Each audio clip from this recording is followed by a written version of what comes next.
जर मानवी बुद्धीच पुरेशी असती तर इतिहासात इतकी युद्धे, अन्याय आणि नैतिक अपयश आले असते का? सुरुवात त्या एकमेव निर्मात्याच्या नावाने, आदाब.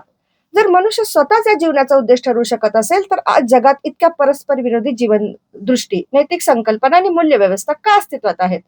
कोण बरोबर आणि कोण चूक? प्रत्येक जण आपापल्या सोयीने हेच योग्य असं म्हणतो तर मग सत्य कशाला मानायचे? तेव्हा हे स्वीकारावं लागेल की प्रत्येक गोष्टीचा उलगडा तोच अचूक करू शकतो ज्याने त्याला निर्माण केले. अगदी असंच मानवाच्या जीवनाचा अंतिम उद्देश, त्याच्या समस्या आणि त्याची उकलही तोच अचूकपणे सांगू शकतो ज्याने त्याला निर्माण केले. हीच बुद्धीची मागणी आहे जी कुराण पूर्ण करतो.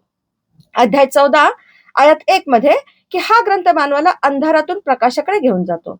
म्हणजे असं मार्गदर्शन करतो की पूर्ण मानवजातीचे भले व्हावे, नैतिकता वाढावी. मग मनात काही प्रश्न उभे राहतात. पहिला प्रश्न हा की कुराण नसेल तरी माणूस नैतिक राहू शकतो का?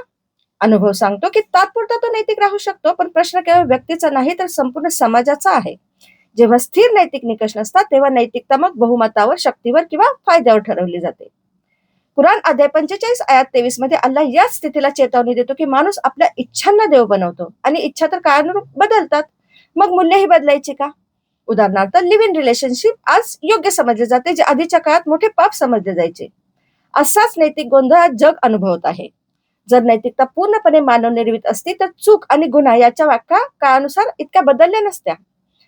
प्रश्न 2, मॉडर्न लोक म्हणतात की कुराण पुरातन काळासाठी होतं, आतासाठी नाही, आजच्या काळासाठी. मित्रांनो, हा निष्कर्ष नाही तर पलायन आहे. कुराण कोणत्याही काळाचे उत्पादन नाही, तो तर मानवी स्वभावाला संबोधित करतो आणि मानवी स्वभाव बदललेला नाही. लोभ, अहंकार, अन्याय, वासना हे सगळं आजही तसंच आहे.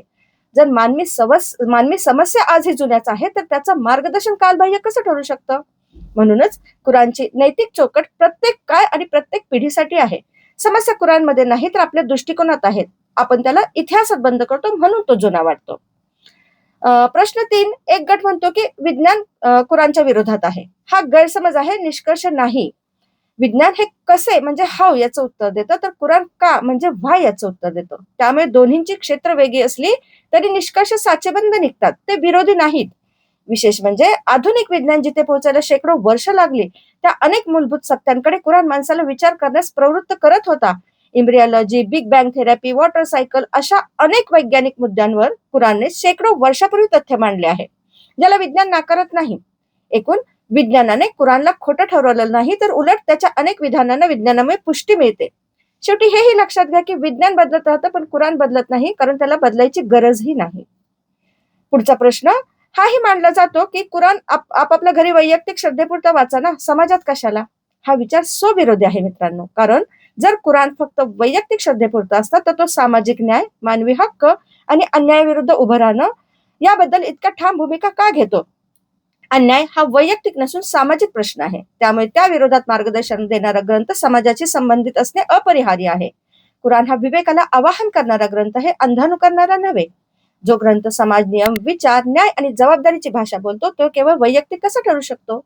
आणि शेवटचा प्रश्न लोक विचारतात की कुराण तर फक्त मुस्लिमांसाठी आहे ना? पहा, गुरुत्वाकर्षणाचा शोध फक्त काहीने लावला म्हणून तो फक्त त्यांच्यापुरता खरा ठरतो का? नाही ना. तसंच कुराण केवळ मुस्लिमांसाठी असता तर तो स्वतःला संपूर्ण मानवजातीसाठी मार्गदर्शन म्हणून सादर केला गेला नसता. कुराण वारंवार कुराणमध्ये या लोकांनो, हे मानवांनो अशा सार्वत्रिक संबोधनाने बोलतो, जे स्पष्ट करते की त्याचा प्रेक्षक वर्ग विशिष्ट गट किंवा धर्म नाही. मार्गदर्शनाचा निकष जर सत्य, नैतिकता आणि विवेक असेल तर ते मानव असण्याशी संबंधित आहे, धर्माच्या लेबलशी नाही. सत्य हे कधीच विभाजित नसतं. म्हणून कुराण स्वतःला संपूर्ण मानवासाठी मार्गदर्शन म्हणतो, अध्याय 2 आणि आयात 185 प्रमाणे. निष्कर्ष काय, तर कुराण केवळ मुस्लिमांसाठी नाही, विधींसाठी नाही. विज्ञान त्याला नाकारत नाही. तो प्रश्नांपासून पळ काढणारा नव्हे तर प्रश्नाला सामोरे जाणारा ग्रंथ होय. कुराण मान्य करावा का, हा खरा प्रश्न नाही, तर कुराणला बाजूला ठेवून माणसाकडे अधिक सुसंगत, नैतिक आणि टिकाऊ पर्याय आहे का, हा विचार नक्की करा. अल्लाह हाफिज.